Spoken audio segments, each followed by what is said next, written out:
Hi, I'm Sarah Saunders. Well, Sheila, God rest her, was my aunt, a role model really, for all the work she did do for the community. Not only I was living in her house for a year when I first moved up to Yorkshire from studying in Birmingham, and at that time she was CEO of the Housing Association and the Welfare Board, so all my memories of the housing will be blurred a little bit with and mixed with the Welfare Board as well. At that time she'd also just set up the Jewish Women's Aid along with Elaine Grazing, so it was a very busy time for her, but yet still running 2 full-time jobs and a founder member of Jewish Women's Aid. She still had so much energy for family. It was incredible. She never stopped. She was just an amazing woman and we miss her dearly. She first applied after she'd got her Masters at Bradford University, where she was working alongside Jalna, who became her long-term partner. Her first job was slightly lower down the scale, shall we say, until she worked her way up to CEO, so a long time ago. I was still quite young. I think it was before I went to uni that she started here. Working non-stop to try and build it up from absolutely nothing. I remember the times when she'd been in hospital at Killingbeck when her chest wasn't quite so good, and she'd be on what she called her domestos drip, which to the rest of us would have been antibiotics, heavy duty.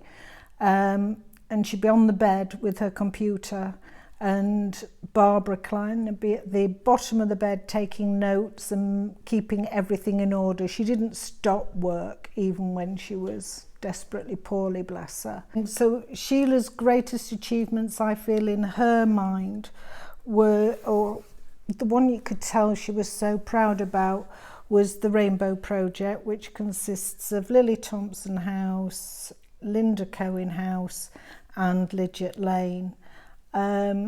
She adored them. She really did. She adored the residents. She just worked so hard at getting that off the ground. As a family, we were all involved in it. I remember the first Seder night at Linda Cohen House, leading the Seder for the residents. She got us all roped in. You couldn't hide. So I'd probably been a volunteer with the Housing and Welfare Board for 20 years and seen how amazing the whole enterprise is.